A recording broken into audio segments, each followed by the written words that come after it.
Oy, pansin nyo ba? Ang PGMN ni Franco Mabanta, itong nagpapanggap na media organization, may nakita ka bang balita tungkol sa drama ng Duterte 13 senators? Duterte 13. Yung mga senador na dilis dyan sa Senado, may nabalita ba sila patungkol sa drama ni Pia Cayetano? Patungkol sa drama ni Alan Peter Cayetano, ni Robin Padilla at pagtakas ni Bato? May nakita ba kayong reports nila? Wala. Kasi bias nga ni itong media organization. Hindi pala media organization, itong bogus organization na ito. Ang trabaho ng PGMN ay sirain si Romualdez. Period, nothing else. May nagpopondo sa PGMN, lumabas sa reports, 8 million pesos, allegedly, ang ibinayad ni Cheese Escudero sa PGMN para mag-produce ng isang basurang documentary para sirain si Romualdez. And then, sinubukan, kikilan si Romualdez. Pinadala yung teaser at sinisingil ng 350 million pesos si Romualdez para hindi ilabas itong lumabas na video na basura. Inilabas lang nila, nahuli na si Mabanta at iba nila mga kasama. Sabi nila, panggigipit daw yan sa freedom of expression. Freedom of the press. Pangingikil, freedom of the press yung issue dyan, etc. Hindi. Nangingikil kayo. Bakit nyo ipapadala yung teaser? Bakit ayaw nyo pa i-upload? Matagal na palang gawa yung video na yan. Kasi baka nga makasingil kay Romualdez. Kaso, nabulilyaso. Matapos ang mga pangyayari yan, balita ko, may mga anchors ng PGMN na ayaw na nilang ma-associate ang kanilang mga sarili sa media organization na yan.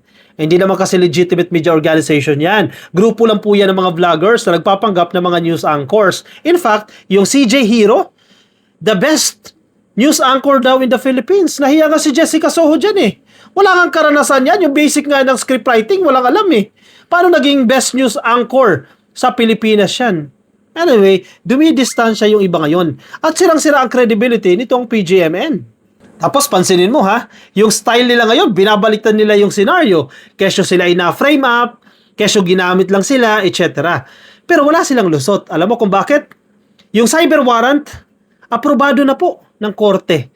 Mabubuksan na po yung mga gadgets nitong Franco Mabanta at ng mga kasama niya.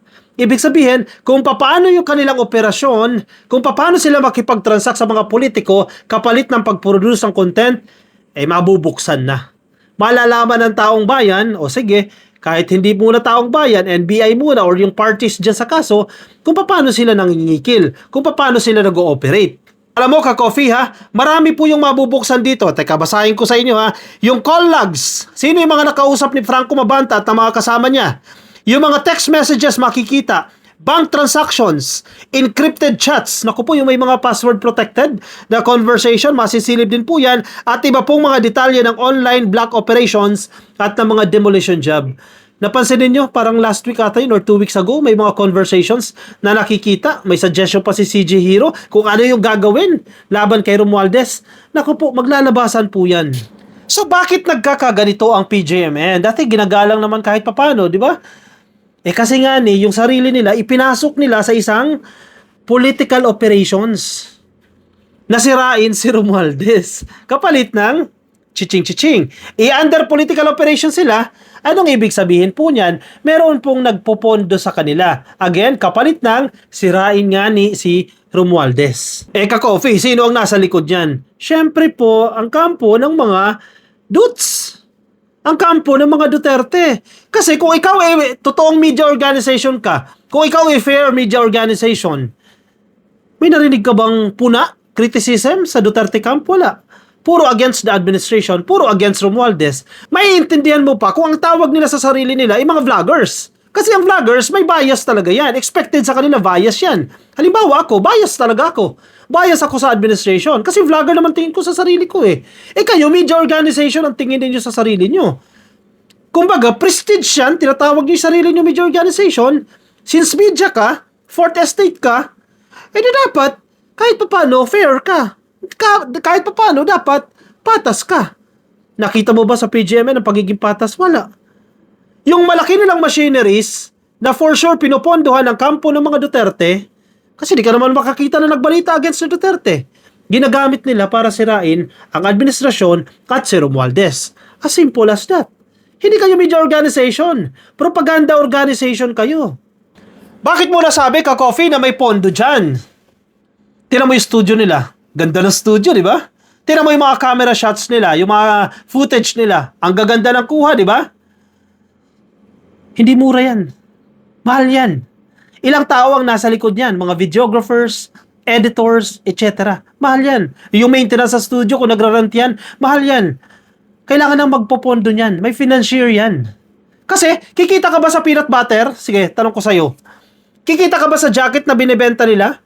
Magkano yung jacket? 2,000? 4,000? Yung peanut butter, magkano? 800? Kikita ka ba? Masusustain mo yung operation na yan? Yung rental pa lang, magkano yung rental? Yung facilities ninyo, yung equipment ninyo, yung pasahod ninyo sa tao. Kikita ka ba sa peanut butter? Malakas ba ang benta ng peanut butter? Kasi nga ni, parte ng operations, may nagpupondo nga ni. Nabalitaan ko rin ha, na isang Carissa Garcia. Sino itong Carissa Garcia? Alam ko, anak ni Governor Gwen Garcia yan ng Cebu eh. Tama ba? Na allegedly, associated din dito sa operasyon ng PGMN. Itong Carissa Garcia, kapatid yan ni Frasco ng DOT noon. Yung sekretary ng DOT, si Secretary Frasco. Bakit galit na galit kay Romualdez? Kayo mga Garcia, mga Frasco, bakit galit na galit kay Romualdez? At talagang kumapit pa kayo sa PGMN, allegedly, ha? Again, ano ang operasyon ng PGMN? Sirain si Romualdez. Gigil na gigil kayo, bakit? Alam mo kung bakit? Si Frasco, ang dating spokesperson ni Sara Duterte noong 2022 presidential elections. Di ba? Very close yan eh. Siyempre, kapag naging presidente na, si PBBM, naging presidente na, di ba, si Sara, vice-presidente, that time close pa sila, hihirit-hihirit yan ng mga posisyon.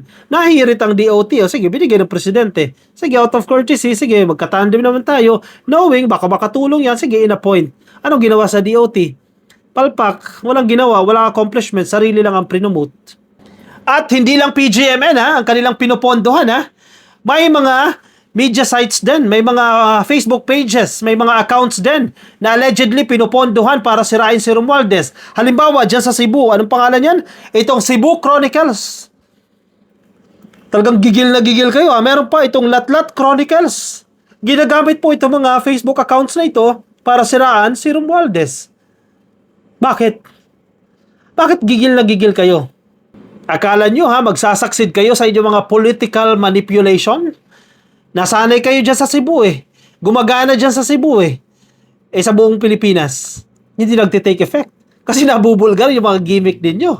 Siyempre, hindi pa po kasama dyan yung mga troll farms na kunyari nagbibigay ng opinion para manipulahin ang public perception. Gising na nga po ang taong bayan. Alam na yung mga kalokohan ninyo dyan. Paano magiging effective yan? So kung titingnan mo sa kabuuhan, sino yung nasa likod na nagpapatakbo ng operasyon ng PGMN? Baka dami lang baka dami lang. Itong si Franco Mabanta. At may mga tao sa taas niya na nagko-control sa kanya kung ano yung kanyang gagawin. Planado po itong mga to. Pinag-isipan nila ng maigi yan. Pero syempre, si Franco Mabanta, kailangan niyang kumita eh. Negosyante eh. O sige, pasok. Yan ang totoong may maleta. Diba? Kung nag-succeed siya sa operation niya, ilan yan? 300 million yung agreed na presyo. Sandamakmak na maleta yan. Paldo rin, di ba? Nakulong man siya, paldo rin. Yun nga lang, nag-fail. Yun nga lang, yung mismo mga kakampi nila sa mga DDS, hindi nagustuhan yung ginawa nila. Kasi, nanguha na lang ng video sa kung saan media organizations, sinamarize lang yung mga issues of flood control, wala namang bago. Di ba? Akala ko ba, pasabog daw yan against Romualdez. Parang watusi. Walang nangyari. Kala nyo nakagkaroon na kayo ng easy target Siyempre, si Romualdez, easy target yan Kapatid ng presidente yan. Kapag nasilang na si Romualdez, masisira nila si PBBM Pinsan Dating speaker Pero hindi sila nag-succeed. Kasi, ang foundation, puro kasinungalingan. Ang foundation, puro paninira at puro pera-pera lang. Sino napapahiya ngayon? Hindi kayo din. Sino ang may kaso ngayon? Hindi kayo din. Sino ang linilitis ngayon? Hindi kayo din. Diba? Kasi nga, pera-pera lang. I-komento ang inyong opinion, reaction dyan sa comment section para mabasa po ng iba natin mga ka-coffee. Yung mga nasa Facebook, baka di pa po kayo naka-like and follow, please. Like and follow, YouTube subscribe, TikTok subscribe. I'll see you in my next video. Bye-bye.